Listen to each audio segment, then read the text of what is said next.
Niveau des Ta'avot. Dès qu'on devient brassable, on parle des Ta'avot. Et on ne sait pas toujours ce que ça veut dire. D'une part, et les moyens pour y réaliser, et les solutions, parce que c'est les choses les plus difficiles qui existent. En ça, entre guillemets, la Chassidoute Breslev se différencie de toutes les autres Chassidoutes, parce que le but, c'est le changement. Et pas seulement de toutes les Chassidoutes, même de ce qui n'est pas Chassidoute. Rabbi Nachman se détache de tout le monde, parce que c'est celui qui a amené la vraie vérité, et la vraie vérité, elle passe par un changement, et le changement, il passe par le travail dans les Avot. C'est ça, commencer à devenir Breslev.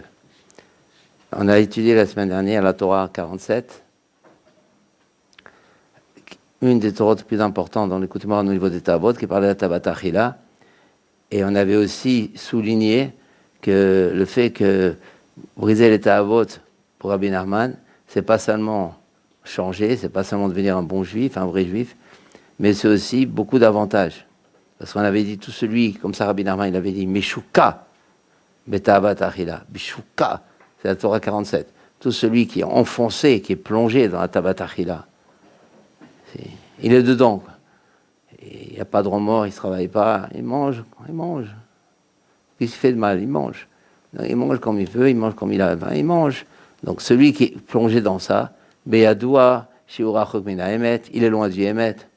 Donc automatiquement, de la Emouna, de tout, ses paroles ne sont pas Emet, il n'a pas un comportement Emet, il a des difficultés à décider, à choisir, il n'y a pas le Emet, il n'y a pas une force qui le pousse, il y a un problème dans le Emet, sans qu'il le sache, le pauvre, sans même qu'il le sache. Il a les dynimes qui sont sur lui, la pauvreté, des shalom tôt ou tard, espérons plus tard, plutôt que tôt, ou même jamais, mais en tous les cas c'est comme ça. Des yavo bisionotes, il aura des hontes, etc., etc. Et donc c'est pas seulement, chez Rabbi Nachman, on avait dit briser ta vote, c'est pas seulement pour pouvoir changer, mais c'est aussi pour éviter des gros problèmes. Et en plus, et il avait prouvé, donc celui qui travaille dans la Tabat Achila, il a droit à des grands miracles, des grands bienfaits. Hachem, il fait bouger la nature pour lui. Il n'y a plus de mazal pour lui. Quand on dit il n'y a plus de mazal pour Israël, ça veut dire qu'il n'y a plus de mazal pour celui qui se travaille dans la Tabat Achila, notamment. En fonction de cette Torah, maintenant, nous aussi, c'est notre devoir à nous d'arriver toujours à la halacha. Question-réponse. D'arriver toujours, parce qu'on peut faire des Torotes, mais si on n'a pas vraiment la halacha, les maaseh, on ne sait pas ce que c'est Tabat Achila, on n'est pas vraiment motivé, même si on veut le briser, on ne sait pas ce que ça veut dire, on ne connaît pas les critères. Et c'est pour ça que notre démarche à nous, elle est difficile, parce que elle demande un grand travail, des exigences, et le Hémet, il passe par ce travail-là. Sinon, on peut enseigner, on peut faire des écoutes morales comme ça, mais on n'a pas un changement personnel, et pour notre famille aussi, parce qu'on se doit après de changer notre famille aussi. On a l'obligation d'aider notre famille aussi à changer. Il ne faut pas que ce qu'on apprend ici, c'est que pour nous. Il faut que ça apprenne pour tous, pour nos chavérim qu'on connaît, etc. Donc on est obligé d'arriver là à quelque chose d'assez complexe. C'est la définition de Tabat Achila, et on commencerait ce soir, si tu veux, si on a un peu le temps, par des questions-réponses sur des cas très pratiques. On commence. Donc, évidemment, j'engage pas tellement ma responsabilité, c'est très difficile. C'est un travail personnel, c'est très difficile. Mais de ce que je comprends, de ce que j'ai lu un peu, de ce que j'ai un peu prié, disons, je fais une proposition de définition. Je crois que vous la trouverez jamais, cette définition, parce que j'ai essayé de trouver dans les Breslev. Il y a une chose qu'il faut savoir. Dans cette génération, on ne définit pas. On ne définit pas. Et c'est ça le grand manque. On définit quasiment rien. Il n'y a pas de définition. Parce que la définition, elle demande un grand travail. Il faut qu'elle soit exhaustive, une définition. Il faut qu'elle soit totale, entière. Il ne faut pas qu'on trouve un principe qui ne rentre pas dans la définition. Et ça, c'est un travail énorme. Il faut voir quelle est la chose. Et nous, dans notre principe à nous, c'est on ne fait rien sans définition. C'est pour ça, dans tous les livres qu'on sort, on définit. Ça, c'est du émet. Ça, c'est du vrai. Après, on définit comme on peut définir. Nous aussi, on a un tikkun abrit à faire. Et en fonction de ça, évidemment, il y a des manques. Mais c'est des propositions qu'on fait, tout ce qui va se dire ce soir, c'est des propositions, mais je pense qu'ils peuvent apporter déjà quelque chose sur cette Ahava qui, dans une autre Torah, Rabbi nous dit que c'est Rachet Tahavot. C'est la source de toutes les Tahavot. Ça veut dire, une fois qu'on se travaille dans la Tavat Achila, toutes les autres Tahavot sont plus faciles à travailler. Et si on ne se travaille pas dans la Tavat Achila, les autres Tahavot sont quasiment difficiles, très difficiles à travailler. Parce que c'est elles qui donnent la force, c'est chez elles qu'on s'abreuve. Toute Tahava s'abreuve dans la Tavat Achila. Toute Tahavot, toutes les passions, tous les mauvais désirs dans tous les domaines, elles s'abreuvent dans la Tavat Achila. Tout passe par la Tavat Achila. On verra une prochaine fois, si Dieu veut, pourquoi ça passe par la Tavat Achila. Ce n'est pas le sujet de ce soir. C'est aussi une Torah dans l'écouter Moran. Donc, on va commencer à essayer de définir la définition de Tavat Achila, une proposition personnelle. Alors, une personne mange par Tavat Achila lorsqu'elle cherche essentiellement à recevoir une satisfaction de la nourriture. C'est important ce mot satisfaction. Une personne mange par Tavat Achila lorsqu'elle cherche essentiellement, c'est quasiment le but, de recevoir un kiff de la nourriture. Et essentiellement, il ne faut pas oublier ce mot, c'est ça qui compte pour elle, kiffer la nourriture. Une satisfaction. Ça rentre déjà dans la Tavat Achila. Comment? Soit en consommant un surplus de nourriture, elle est en train de manger. Normalement, elle est suffisamment rassasiée, elle n'a plus faim, mais c'est bon. C'est bon. On continue parce que c'est bon. Ça veut dire elle pourrait s'arrêter. Par exemple, si c'était pas bon, elle s'arrêterait, elle porterait bien parce elle est rassasiée. Mais comme c'est bon, la personne continue. Il ne faut pas s'angoisser. C'est des définitions, en plus il y a des propositions, vous pouvez toujours vous en sortir. mais rien que, il faut savoir, rien que déjà on l'étudie, ça veut dire déjà, c'est déjà un travail, c'est une aide d'Hachem qu'on a sur nous déjà. C'est un bureau, rien que d'étudier. Parce que c'est marqué, tout celui qui étudie tel ou tel texte, c'est comme si déjà il est Mekayem. Donc déjà, premièrement, ça va pardonner des tas de Tavot Achilot qui sont passés entre-temps. Donc on peut que gagner de toute façon. Même s'il y a de temps en temps un peu d'angoisse qui se glisse, on peut que gagner. Donc, mais au moins avoir un derrière, après on prie Hachem, on essaie après de se travailler. Il y a marqué Mishuka, celui qui est enfoncé. Mais si on se travaille, on n'est déjà plus enfoncé. Simplement, on essaie, il y aura des chutes, il ne faut pas en faire un drame. Dans Rabbeinu, pas de drame. Simplement, déjà savoir, déjà commencer à se mesurer. Est-ce que je mange plus parce que c'est bon ou parce que j'ai faim? Parce que j'ai encore faim. Est-ce que je mange uniquement parce que maintenant c'est bon, comme elle a dit, essentiellement une satisfaction de la nourriture? Chaque mot là, j'ai mis beaucoup de temps, vous pouvez les peser les mots. Essentiellement une satisfaction de la nourriture, ou alors j'ai faim.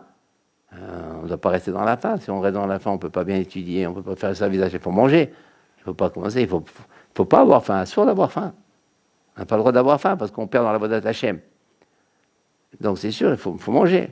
Mais il y a une différence. Après, si on mange encore plus uniquement pour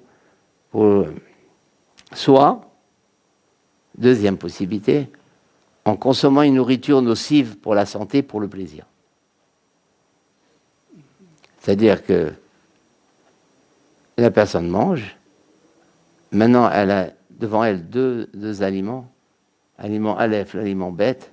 L'aliment Aleph et bête pourrait très bien convenir pour son état de faim, mais le problème c'est qu'il y a un qui fait un kiff, mais pas très conseillé pour la santé, et l'autre qui est saine. Maintenant, on ne parle pas bien qu'elle mange forcément en plus. Parce qu'on a dit, il faut arrêter la faim. Mais maintenant, elle a devant elle deux aliments. Les deux sont bonnes.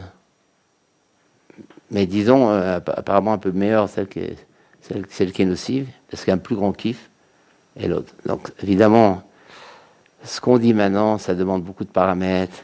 Ça ne peut pas être exhaustif. Dans chaque chose qu'on dit, il y a encore à étudier la chose. Ça veut dire quoi? Mauvais pour la zone. Ce soir, on ne peut pas se permettre de rentrer. On survole les choses qu'on a devant nous. Parce qu'on a vu dans la Torah, le problème, on va dire autrement les choses, comme ça va peut-être plus aider. Nous, on doit manger pour la Vodat Hashem. Mais tout ce qu'on fait, c'est pour arriver à la Vodat Hashem. On doit avoir de l'argent pour la Vodat Hashem. On doit manger pour la Vodat, on doit dormir pour la Vodat Hashem. Tout c'est relié à Dieu. Ça, c'est un juif. C'est pas comme les autres nations. Nous, c'est tout relié à Dieu. Pourquoi on doit se soigner? C'est pas pour se soigner. C'est parce qu'en se guérissant, on va pouvoir faire la Vodat Hashem. On est venu sur terre pour réparer notre âme. Il faut savoir ça. Pour réparer mon âme, je ne peux pas la réparer si je ne vis pas. Et puis la personne va vivre longtemps, puis elle a la possibilité de réparer. Donc elle doit faire tout son possible pour vivre longtemps, pour vivre bien, en bonne santé. Notamment, peut-être elle doit faire du sport. Le sport rentre après dans la religion. Si quelqu'un fait du sport maintenant pour sa santé, mais ça devient la religion juive, le sport. Tout ce qui peut me donner la santé. Donc tout le but est de venir. Pourquoi? Parce qu'en vérité, pourquoi on doit faire la Vodat Hashem? Pour réparer l'âme qu'on a. Parce que l'âme, on lui doit quelque chose. L'âme, il y a une réparation à faire. Si on vit, c'est qu'il y a eu un Gilgoul, il y a une âme qui est venue, elle était Begalgel chez nous. Et maintenant, elle n'est pas venue pour rien, parce qu'elle souffre, cette âme. Elle est plus heureuse en haut qu'ici. Même si c'est Neuilly. On préfère encore rester en haut que d'être en bas. Mais si elle vient, après beaucoup de difficultés, de tribunaux, de serments, toute une histoire qui est en haut, c'est pour être réparée. Chacun dont est venu au monde, c'est pour ça qu'on a besoin du tzaddik, parce que le tzaddik, il nous aide à réparer. Donc nous, on doit faire tout pour vivre bien, pour vivre confortablement. Il ne faut pas chercher les souffrances. Si on peut avoir une belle maison, mais c'est très grand d'avoir une belle maison. D'abord, on voit clair, on étudie mieux dans une grande maison, on peut avoir des invités. Il ne faut pas chercher la mesquinerie, la pauvreté. Au contraire, un juif, il faut être riche. Il y en a qui l'ont bien compris. Donc, tout le monde doit le comprendre. La richesse, quand elle vient d'une façon cachère, d'une façon nette, mais c'est un des plus grands cadeaux que Dieu nous envoie, qu'on peut exploiter pour faire la Torah, pour comprendre la Torah, tout ça. Donc il faut voir les choses en grand. Nous, on est venus pour réparer, on est venus pour arranger, on est venus pour faire la religion. Donc c'est sûr que dès qu'on prend quelque chose de nocif, donc on ne le fait plus maintenant pour servir Dieu. Dès qu'on ne le fait plus pour servir Dieu, on tombe dans une tava. Ça, c'est le critère. Quand je mange par exemple trop, donc c'est plus pour servir Dieu, donc c'est tava.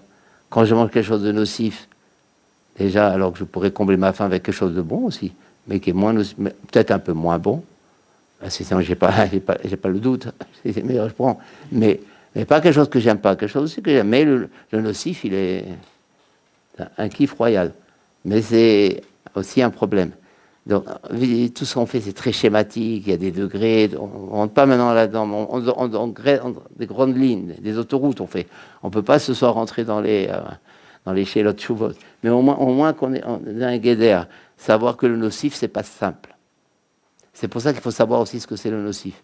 C'est pas simple.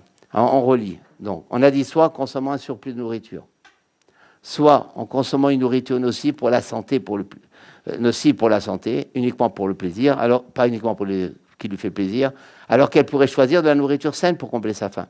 Donc dans le numéro 2, c'est combler sa faim. Même comme ça, il y a un problème. Dans le numéro 1, c'est un surplus. Dans le numéro 2, même si ce n'est pas un surplus, donc ça le fait pourquoi? Pour combler sa faim, mais pas d'une manière qu'il faudrait. Car la nourriture a été donnée par Dieu essentiellement pour que la personne soit en bonne santé et suffisamment forte pour pouvoir accomplir son service divin, et pas pour qu'elle s'en fasse, c'est important cette phrase, j'ai mis beaucoup de temps, et pas pour qu'elle s'en fasse une source de plaisir. Ça, c'est des phrases très importantes. Et pas pour qu'elle s'en fasse une source de plaisir. Un aliment, ça ne doit pas être un but de plaisir. C'est un moyen pour être en bonne santé. Même si on dit des grandes phrases pour le moment, mais une fois qu'on va les dire, comme on le fait maintenant, après ça va se décompter dans notre service. Dieu après, il va faire des hashgarot, il va nous montrer les différents. Pour le moment, on ne voit rien, parce qu'on ne sait même pas que il y avait un problème, on croyait que c'est quelqu'un qui se coince toute la journée. Non, c'est pas ça. Donc on peut pas avoir des miracles de Dieu facilement.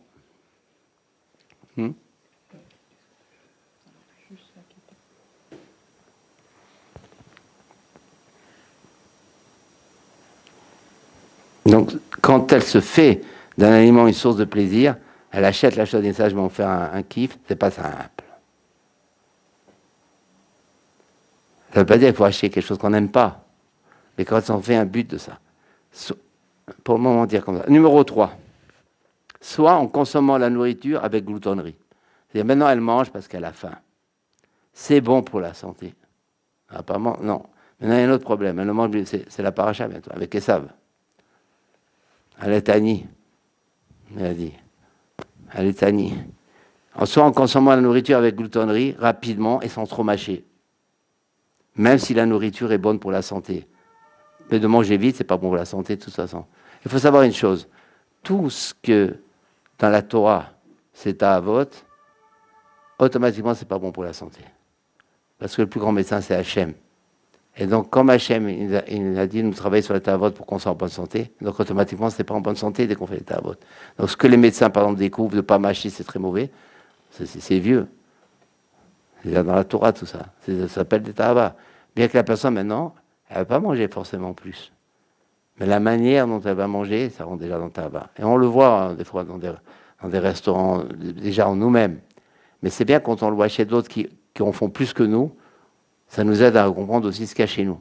Quand les gens mangent des fois 2-3 bouchées en même temps, mais la bouche très grande ouverte, et ça mange vite, un peu de ça s'arrête parce que la personne a la faim.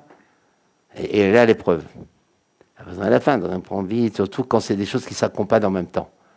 C'est-à-dire, c'est un manque de kiff de ne pas mélanger 2-3 aliments en même temps. Surtout chez Sfaradim, c'est des choses qui se mangent. Je ne vais pas manger ma boulette sans le...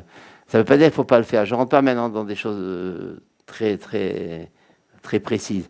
Mais d'une manière générale, quand on mange comme ça, on n'a pas fini de boucher, on prend une autre, ça rentre dans Tabat Achila, ça veut dire avec Raz Shalom, tous les dynimes qui ont suivi. Parce que c'est des dynimes après qui suivent dans tout ça. Et c'est ça, tous les maladies, qu'il y a plein de maladies au niveau de ventre. Aujourd'hui, on a découvert, par exemple, depuis quelques années, que tout dépend de l'intestin, en gros. Ils appellent l'intestin le deuxième cerveau. Et Hachem, il nous dévoile toujours les choses quand c'est le moment. Quand maintenant Rabbi Nachman se dévoile, et Rabbi Nachman, c'est la guerre au Tahavot. Donc maintenant, on est obligé, les Oumadé, Hachem, il nous montre un peu des confirmations pour nous stimuler, pour nous aider à savoir que c'est important. Et tout aujourd'hui, en gros, c'est l'intestin, même des rhumes. Mais des choses, ils sont en train de dévoiler des choses, mais c'est de plus en plus confirmé. Mais de toute façon, comme ça va avec la Torah, donc c'est vrai, c'est pas qu'elle confirme la Torah. La Torah confirme que c'est vrai. L'intestin, les gens qui font médecine ou qui font naturopathie, ils ont des UV sur l'intestin. Obligés, sinon, on les fréquente plus, de moins en moins. Tout, est-ce qu'ils connaissent sur l'intestin? L'intestin, c'est un cerveau. Tout dépend de l'intestin, c'est un cerveau. Mais des choses qu'on ne pourrait même pas y croire. Maintenant, ils sont en train de le découvrir et c'est de plus en plus confirmé. Mais justement, parce que c'est la nourriture, l'intestin. Tout le sort de l'intestin, c'est la nourriture. Donc on voit que, et c'est pas seulement au niveau de la santé. Dans Rabbi Nachman, il augmente plus. Il dit même, c'est tous les problèmes d'inim, dans notre vie, les épreuves, tout ce qui peut arriver, même au niveau argent, tout ce qui peut arriver au niveau souffrance, au niveau maladie, etc. Qu'on soit tous en bonne santé. Voilà, en gros, c'est une définition qui pourrait après se transformer, mais au moins elle est basique. Que vous la trouverez nulle part. Je ne l'ai pas trouvée. Mais elle commence à nous guider. Évidemment, il faut bien l'assimiler, comme la nourriture. Il faut bien assimiler cette définition, bien, pour que déjà ça rentre en nous. Et comme ça, on peut déjà commencer à être aidé. Et quand Dieu y voit, ça c'est un roi naphtalien, quand Dieu y voit qu'on apprend les définitions, qu'on fait des définitions, il nous aide. Parce que dans le ciel, ça marche comme ça. Comment tu travailles, tu ne sais même pas ce que ça veut dire. Ah, mais j'étais à tel cours. Mais tu sais ce que ça veut dire, tu ne sais toujours pas ce que ça veut dire. Si tu ne sors pas d'un cours avec une définition, des définitions, il n'y a que ça. Non, et c'est ça qui va pouvoir nous aider. On a une définition, même, on parle même avec notre famille. On dit, mais c'est quoi t'avais même papa? C'est quoi t'avais? Ben, c'est ça. Notre épouse, elle peut demander, c'est quoi ma batterie? C'est ça, même l'afficher. Mais sans s'en faire une angoisse, au contraire. On est joyeux de commencer une avodat Hashem. Et quand après on commence un peu à évoluer dans ça, mais on a un bonheur énorme.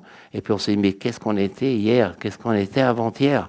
Parce qu'on s'en ça. Mais et surtout, les salles, on ne s'en rend pas compte. Après, on ressent même une difficulté à table avec d'autres personnes, parce qu'on voit que... Parce qu'on ne sait pas, il faut connaître, il faut savoir.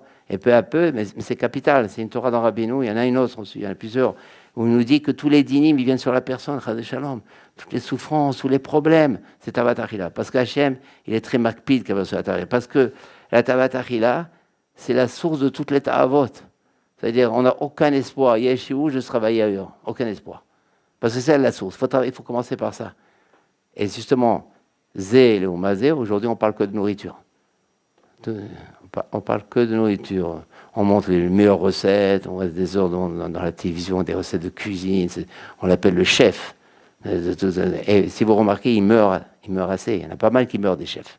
Tout ça, c'est des rémazim, tout ça. Quand vous voyez un chef très important qui est mort, un chef, un non-juif qui est mort, tout, il y a plusieurs, il y a un problème chez les chefs. Mais ça, c'est des rémazim énormes d'Hachem.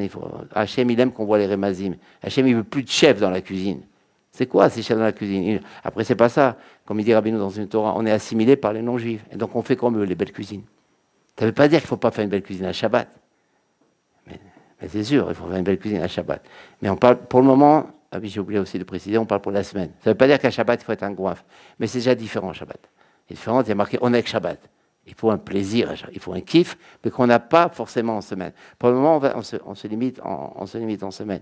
Mais ce que je veux dire, c'est que on est tombé beaucoup dans un tabatachila. De toute façon, tout juif qui est tombé dans ce quoi il est tombé, c'est toujours à cause des nations dans lesquelles il vit. Un juif, normalement, il est kadosh. C'est une Torah dans Rabbeinu la 7. Il y en a où il dit un juif, normalement, il ne connaît pas. Un juif, c'est un sadique, un juif. C'est kadosh, c'est du beau. Ah, pourquoi on est ce qu'on est? Parce que la galoute. Parce qu'on fréquente, parce qu'on regarde, parce qu'on entend. Donc, c'est les trois choses. Maintenant, tout de suite, il faut séparer les problèmes pathologiques. Là, maintenant, dans ce qu'on parle, on ne parle pas de quelqu'un qui est malade dans ce domaine. On parle de quelqu'un qui est, comme nous, plus ou moins normal. Et donc, mais on veut se travailler dans la tava. On ne parle pas maintenant de quelqu'un, le pauvre, qui est vraiment malade. C'est sûr. La pathologie, alors c'est quoi la pathologie? Mais alors, quelle différence entre un tavatique et quelqu'un qui est pathologiquement parlant malade dans la nourriture? La pathologie, on définit, c'est quand la tava de la nourriture domine la personne d'une manière telle que même pour une autre personne qui se trouve dans la tavatachila, ça paraît anormal. Pas mal, hein? C'est-à-dire, la pathologie dans la nourriture, c'est lorsque même quelqu'un qui est dans la tava de normal, mais il est dans la tava, quand il voit la personne pathologique, il dit non, c'est exagéré. C'est-à-dire même pour une personne tavatique qui est plongée dans la tavatachila, elle est plongée, même pour une personne pareille, ça s'appelle de l'exagération. Donc ça s'appelle déjà malade. Donc la pathologie n'a rien à voir avec une personne dans la tava. Il y a la personne qui est dans la tavatachila, comme un peu nous tous, et qu'on doit se travailler. Et il y a la personne maintenant malade dans ça. C'est sûr, elle peut pas se travailler pour le moment. Elle a un problème. Il faut d'abord qu'elle se soigne, qu'elle aille chez un médecin. Elle n'est pas du tout, elle a aucune obligation. Elle peut pas. Elle est pas apte à ça. Donc c'est sûr que ça n'a rien à voir. La pathologie, c'est quand la tava de la nourriture domine la personne d'une manière telle que même pour une autre personne qui se trouve dans la tavatachila, cela semble une anormalité. Ça, c'est une définition.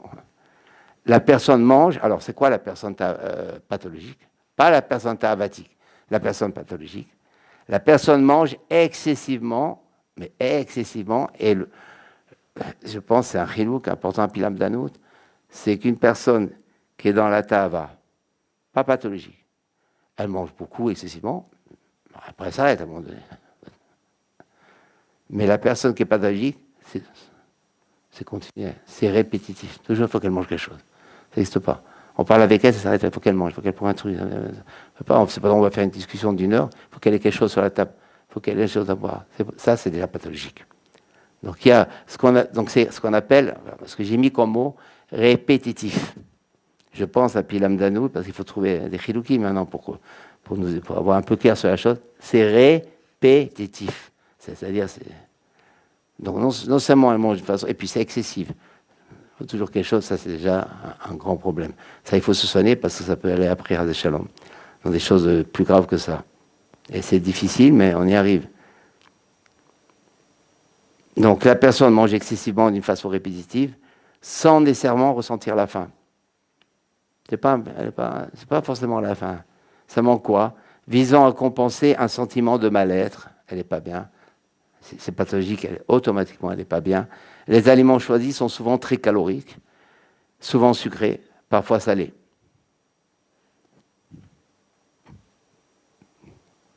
Donc, elle ne voit plus même pas la santé. Il faut qu'elle mange. Elle peut manger 2 paquets de chips, salé, pas salé. Elle a un problème, ça c'est pathologique. Il faut qu'elle mange. Parce qu'il y a quelque chose de pas bon. Il y a un mal-être. Pour elle, elle pense qu'elle peut s'en sortir que comme ça. Donc, elle mange n'importe quoi, du salé, du sucre. Elle mange, elle boit. C'est ça les gros problèmes. C'est le contraire de l'anorexie. La boulimie se distingue de la tabat achila dans la mesure où elle constitue un trouble alimentaire pathologique se manifestant par des crises. Une crise, c'est jamais elle ne peut pas tenir. Pas tabat achila, ça va. Elle va pas piquer une crise, elle a vraiment, mais là c'est une crise. La personne ne ressent des crises dans lesquelles la personne ne ressent pas à chaque fois forcément la faim, comme on l'a dit, mais plutôt une pulsion de manger, c'est pathologique. Et parfois même, je pense, des aliments qu'elle n'aime pas. On est obligé de dire ça. Puisqu'elle est obligée de manger, après, c'est plus une question de kiff chez elle. C'est une question, il faut qu'elle mange, il faut qu'elle remplisse un vide. Donc, c'est plus une question de kiff chez elle. C'est important d'avoir ces chiloukim. Tandis que la personne qui mange pas tabat achila mange pour avoir une satisfaction. C'est très important, cette différence. On a clair maintenant. Et j'ai mis du temps. L'un, c'est pour combler quelque chose. L'autre, c'est pour kiffer. Donc ça n'a rien à voir, pas de crise. Parce que c'est bon et pour qu'on m'invite. En gros, voilà. Donc nous, on ne parle pas ici d'un problème pathologique. Ça, quelque part, Rabbi Nachman, il ne peut rien. Il ne faut pas croire que Rabbi Nachman va soigner les maladies mentales. Il ne soigne pas les maladies mentales. Quand il dit je suis un médecin, il a dit je suis un médecin de l'âme. Il n'a pas dit je suis un psychiatre. Il n'a pas dit je suis un psychanalyste. Il a dit je suis un médecin de l'âme. Ça n'a rien à voir. L'âme, c'est le nefesh, ça n'a rien à voir. C'est-à-dire tout ce qui est en notre pouvoir, il peut nous guérir. Tout ce que nous, on a, parce qu'il nous donne des conseils, c'est comme ça qu'il guérit. Et lui, il aide d'en haut. Donc il y a les conseils, il aide d'en haut. Mais quand c'est des maladies mentales, il a jamais dit qu'il est un psychiatre. Il n'a jamais dit que ça. Ça, il faut aller chez un psychiatre. Il ne faut pas dire, non, Rabbi Nachman, je vais faire Hitbo des doutes. Bien sûr, il faut faire Hitbo des doutes. Mais parallèlement, le plus qu'il peut, bien sûr, mais parallèlement, aller chez un psychiatre, chez un médecin, ou quelqu'un qui a une maladie physiologique, physique. Il ne doit pas dire, Rabbi Nachman va me guérir. Il fait les conseils de Rabbi Nachman, il prie, il fait des pidionotes, tout ça, etc. Il fait des brachot, mais en même temps, évidemment, il va chez un médecin. Il fait bien que Rabbi Nachman dit, les médecins, c'est aujourd'hui, c'est pas si simple. Et il fait un pidion pour aller chez un médecin. Après, il y a tous les conseils de Rabbi Nachman. Donc ici, c'est pareil. Ici, quand il y a une pathologie de la nourriture, il faut aller chez quelqu'un. Donc, on ne parle pas ici de ça. Ici, on parle de la ta'ava.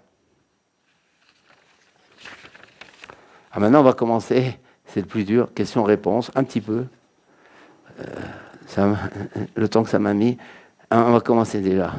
Parce que maintenant, pratique. TP. Alors, on a un plateau de plusieurs aliments et on aime tel aliment. Est-ce que ça rentre dans on va donner des détails. Est-ce que ça rentre dans ta batachila? Choisir. Souvent, la maîtresse de maison nous prend un plateau, ou la maman un plateau. Est-ce que je dois voir, regarder, comment on doit faire? Choisir n'importe quoi, prendre à peu près... Il y a 3 possibilités. Si je suis habile, je peux faire ça. Deuxième possibilité, non. Je m'en cause pas à ce point-là. Je prends à peu près... ou alors, troisième possibilité, mais j'enlève la cuisse, je prends l'aile qui est en dessous, je la pousse, je vois le morceau que j'aime. Parce qu'il y a même le morceau dans le poulet que j'aime. Il y a des fois, il y a des morceaux dans le poulet même. Vous n'avez pas seulement la cuisse, dans la chose elle-même, où c'est plus bon. Troisième possibilité. Donc, où et entre la... C'est très pratique, ce qu'on est en train de dire. C'est très, très pratique, ça, vous ne trouverez pas, ça. 3 possibilités. Alors, c'est aussi une proposition. Si, par exemple, une personne, d'une manière générale, préfère les cuisses de poulet au blanc, d'une manière générale, ça c'est...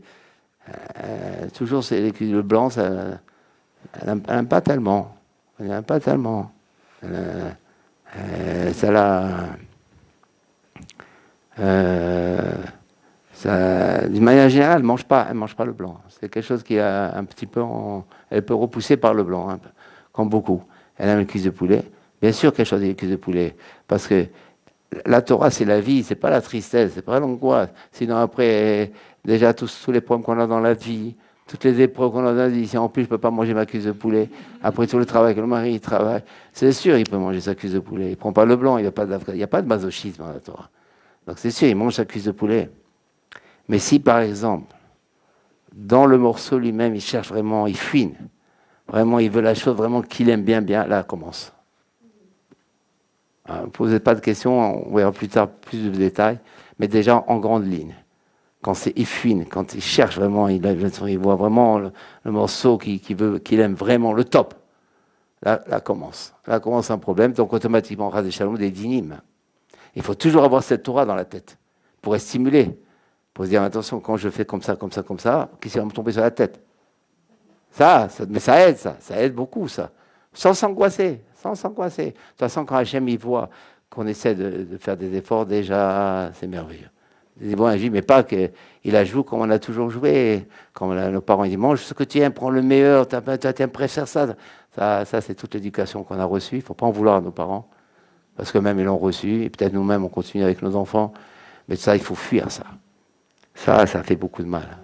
Une des choses qu'on fait beaucoup de mal. Mais ça pas les parents, les pauvres, comme nous, on ne sait pas jusqu'à maintenant. Il ne faut pas les incriminer. Tout ce côté qu'on croit qu'on fait du bien à l'enfant, en le gâtant de la bonne chose, en éduquant les enfants de ce qu'ils préfèrent le plus, tout ça, c'est là que commence le pas bon.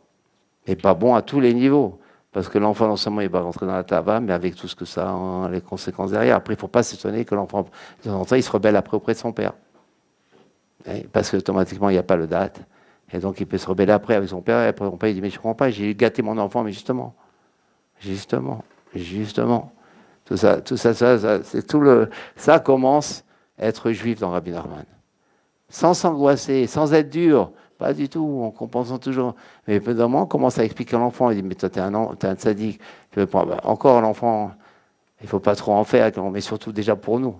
Déjà pour nous, c'est savoir. Et des fois même, on est stimulé par notre épouse. On dit, maintenant, on prend le meilleur. Il ne faut pas écouter. Il ne faut pas écouter parce qu'elle ne sait pas elle-même. Mais si, par exemple, avec notre épouse, on va enseigner ça va être merveilleux. On ne doit pas garder la Torah pour nous. On doit l'enseigner à la famille. On va dire, maintenant, il faut commencer dans ce domaine. Nous, plus faire comme les autres. Il y a un tzaddik qui s'appelle Rabbi Nachman. Rabbi Nachman, il ne veut que notre bien, notre bonheur. Et bien, il nous a dit comment avoir le bonheur. En faisant ça et ça et ça. Et sinon, Ras Shalom, il y a des problèmes. On ne veut pas les problèmes. Même si ce n'est pas l'ishma. Mais toi, chez l'ishma, l'ishma. Même si ce n'est pas l'ishma. Nous, on veut des miracles. Tu veux des miracles alors. Comment? Et ça nous aide. Parce que c'est dur, la tabatachila. C'est quelque chose de très, très difficile. On a été habitué pendant des années à manger comme on a envie. Ce qu'on a envie uniquement et la manière comme on a envie. Il y a 3 problèmes. C'est sûr, ça ne se fait pas du jour au lendemain, donc il n'y a pas d'angoisse. Il dit Meshuka, il appelle. Donc c'est pas, mais ça ne veut pas dire maintenant qu'il ne faut pas travailler. Et après, c'est une nouvelle vie qui commence. Il y a des miracles, vraiment des miracles, des ouvertures auxquelles on ne s'attendait pas du tout. C'est une vie nouvelle qui commence. Rabbi Nachman, il veut une seule chose, qu'on soit heureux. Mais maintenant, les conseils, on ne peut pas être heureux. Donc, par contre, si la personne recherche un morceau précis, comme par exemple le saut Liles, c'est un morceau, j'ai regardé dans l'ordinateur aujourd'hui, il y a un morceau dans le poulet qui est très mou, très bon. Je ne vais pas trop en parler parce que c'est moi pour moi. Ça, c'est dans la tabatachila. C'est-à-dire, il prend le morceau précis, c'est beaucoup. Après évidemment, il y a des critères pas faciles à les différences, mais déjà, rien qu'on sait ça, ça aide. Deuxième question. Choisir des mets exquis. Pas indispensables pour la santé, mais qui lui donnent de la joie. Rabbi Nachman, il a dit Mitzvah Gelot B'Simchat Tamid. Il a dit on peut venir avec cette arme. Mitzvah Gelot Liot B'Simchat Tamid. Qu'est-ce que tu veux? Mitzvah Gelot Liot B'Simchat. Moi, je veux être joyeux. Je ne suis pas joyeux. Je sais que ce manger me donne la joie. C'est une grande question, ça. C'est pas simple. Un sujet que je sais que ce manger me donne la joie. Donc, c'est vrai que au niveau de surplus, j'ai mangé, j'ai pas besoin, j'ai pas faim. Mais il me donne la joie. Alors, où ça va? Vous savez pas ce qu'on fait aujourd'hui. On fait la lame d'Anout dans Rabbi Nachman. Dans la halacha, selon Rabbi Nachman. Vous ne vous rendez pas compte le bonheur qu'on est en train de faire maintenant. Je pense que ça se fait nulle part. Parce que je m'entretiens des fois avec des rabbins Breslev. On leur pose des questions, c'est déjà pour eux ils ne sont pas habitués. On est en train de faire la lame d'Anout dans la halacha Breslev. La halakha dans Rabbi Nachman. On parle de tout dans Rabbi Nachman sur de la halakha. Écoutez-moi, on ne voit pas la halakha. Mais justement, aujourd'hui, il faut la voir. Parce que si on ne voit pas la halakha, alors on devient un peu des intellectuels dans Rabbi Nachman. C'est joli, c'est beau, on apprend la Torah, c'est merveilleux, mais on est le même. On est le même. Et on va faire pareil avec nos enfants. Et moi, ce que j'appelle ça en un mot, arriéré. Ça, pour moi, c'est le mot le plus important du siècle. Ça s'appelle arriéré. C'est ça, arriéré. Manger comme on a envie, aller manger, ça s'appelle un arriéré. Même si la personne, elle est très religieuse, c'est arriéré. Et quand on commence à travailler dans ça, après on sent comme c'est fort d'être arriéré, comme c'est terrible d'être arriéré. Après on s'aperçoit, mais au début on ne s'aperçoit pas, parce qu'on a l'habitude de manger normal, on a table, allez, deux, trois, c'est comme ça on fait tout le monde, on fait tout ça. Donc c'est ça, c'est pour ça, maintenant quelqu'un, il y a des Sivra. Alors la question elle est un peu plus compliquée. Et puis je suis obligé, je recommence la question. Choisir des mets exquis, pas indispensables pour la santé, mais qui lui donnent de la joie. Est-ce que c'est Tavatachila? Et si oui, le mec il dit Mitzvah Gedola, ouais, et si oui, à partir de quels critères ça ne s'appelle pas Tavatachila? Car on ne peut pas choisir de nourriture qu'on n'aime pas. Il n'y a pas de masochisme dans Rabbi Nachman. Il n'y a pas de masochisme. C'est ça la grandeur de Rabbi Nachman, c'est un rasso bachov. Il y a un plaisir, mais qui n'est pas une tava. Ça, c'est Rabbi Nachman. Ça, il n'y a pas de masochisme. Alors comment? Si la personne, ça s'est fait dans un café de la Bastille. Si la personne a l'habitude de manger tout le temps des friandises et toutes sortes de choses bonnes, que ça l'arrange, parce que ça la rend joyeuse, tout ça, c'est devenu maintenant l'habitude. Parce que maintenant, on est joyeux de manger toujours bon. La personne maintenant est habituée. Moi, je vais être joyeuse. Elle mange toujours des choses bonnes. Donc toujours, parce que c'est dit, moi, ça me donne du plaisir, ça me met en entrain. Je vais manger bien, et ça me donne de l'entrain. Ça s'appelle Tavatachila. Parce que je pense qu'elle n'est pas en crise de tristesse. Elle ne fait pas ça pour s'en sortir d'une tristesse, d'une paralysie spirituelle. Elle fonctionne. Seulement maintenant, comme elle s'est habituée, elle s'est entretenue par du kiff. Finalement, c'est Tavatachila. C'est pas du tout une nécessité pour elle. C'est elle qui s'est entretenue, c'est elle qui est rentrée dans un circuit de kiff, de plaisir. Et toujours, elle mange quelque chose qui lui fait plaisir, parce que comme ça lui donne de la joie. Et ça, c'est pas bon, parce que c'est pas ça la vraie joie. Par contre, si la personne, elle est en crise de tristesse, une épreuve, elle n'est pas bien. Combien de fois il y a des souffrances, des épreuves, des choses inattendues. Et elle sait qu'elle ne fonctionne plus. Enfin, entre guillemets, elle fonctionne, mais déjà, il y a un problème. Elle va pas bien prier, elle n'est pas bien, elle va pas bien la voix attachée. Elle sent qu'elle y a un problème dans sa tête en ce moment-là. Bien sûr que là, il faut lui donner. Il faut qu'elle sorte de la tristesse. Il n'y a pas pire que la tristesse. Et là, il faut dire Mitzvah Gedola Liot Besimra. C'est là que ça joue. Parce que vous voyez, même Mitzvah Gedola Liot Besimra, il faut l'étudier. Il faut faire une âme d'anout dans ça. Ça veut dire quoi? Mitzvah Gedola Liot Besimra Tamid. Parce qu'on croit bien, si c'est Simra, alors on met partout ce facteur-là. Eh ben, je kiffe, mais il faut être joyeux. Rabbi Nachman t'a dit d'être joyeux. C'est pour ça, il n'y a pas plus dangereux que les paroles du tzaddik. On croit comme c'est comme ça, mais tout mot, surtout Rabbi Nachman. Chaque mot de Rabbi Nachman, j'exagère pas quand je dis ça, il faut une âme d'anout. Chaque mot, il faut le peser. Dans les yeshivot, chaque sugya de Gemara, il étudie. On ne va pas étudier Rabbi Nachman. C'est le shoresh de tous les tzaddikim, c'est le shoresh de toute la Torah. Mais Kor Chochma, on ne va pas l'étudier, il n'est pas moins qu'une yeshiva.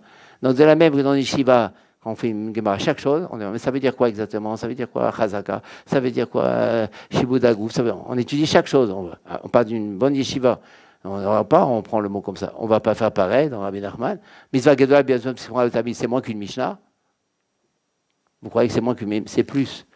C'est Mekor Chochma. C'est Mekor Chochma, c'est la Torah Be'asara. Toute la Torah Benigé, toutes les Mishnayot, tous les Tanaïm, ils puisent la Torah Benistar. Donc quand Rabbi Nachman, il dit Mitzvah Gedola, c'est plus qu'une Mishnah, ça. C'est plus qu'une Braïta, c'est plus qu'une Tosafta. Sinon, on n'est pas à main dans le Tzadik. Sinon, alors vous avez Nacha, Novea, Mekor, Chochma, je suis plus qu'une Mishnah. C'est ça que ça veut dire. C'est ça que ça veut dire. Ça, on n'enseigne pas comme ça, je sais, parce que. Non, mais c'est ça. Mais c'est ça, là, Mekor, Chochma. Il est Mekor, c'est la source de toute Chochma, de toute connaissance, de toute Mishnah, de toute Braïta, de toute Gemara. C'est la source. On ne se rend pas compte ce que ça veut dire. Et il est tellement source, Rabbeinu, que sa sagote était à un moment donné tellement grande qu'il ne pouvait les dévoiler que par l'intermédiaire des Sipurim Asiot. Il ne pouvait même plus les dévoiler dans l'Écoute Moran. C'était tellement élevé, il fallait des histoires, il fallait des personnages. Il ne pouvait plus les faire avec des principes. Il était choré des 13 midot de Rabbi Ishmael. Il était choré de tout. Il ne pouvait plus mettre dans un système des 13 midot de Guémaric. Il ne pouvait plus. C'était tellement un niveau tellement élevé, il fallait des histoires. C'est ça les contes. C'est pour ça les contes, on ne s'en rend pas compte de l'élévation. Donc c'est Bekor Chorma.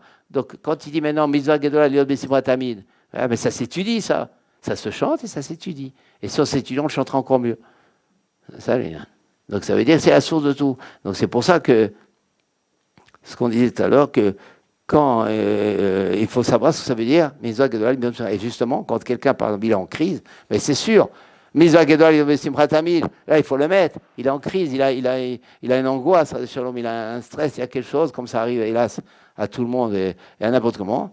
Et à ce moment-là, bien sûr qu'il mange quelque chose qui lui donne plaisir, il ne va pas prendre quelque chose qu'il n'aime pas, il va être encore plus triste. Il va manger quelque chose qui va lui donner la gaieté, la joie. Mais quand quelqu'un s'habitue, c'est lui qui s'est créé son kiff. Il s'habitue, il n'a pas de crise, il n'est pas triste. Au contraire, il n'est jamais triste. Celui qui n'est jamais triste, c'est un problème. Dans le Tavatachila. Est-ce que manger par faim entre dans la Tavatachila? Non, c'est sûr. Manger par faim n'entre pas dans la Tavatachila. Mais, pourquoi j'ai posé cette question? Apparemment, elle est futile. On a toujours dit que la Tavatachila, c'est quand on ne mange pas par faim. C'est sûr, s'il ne mange pas faim, et pas non, c'est pas si simple.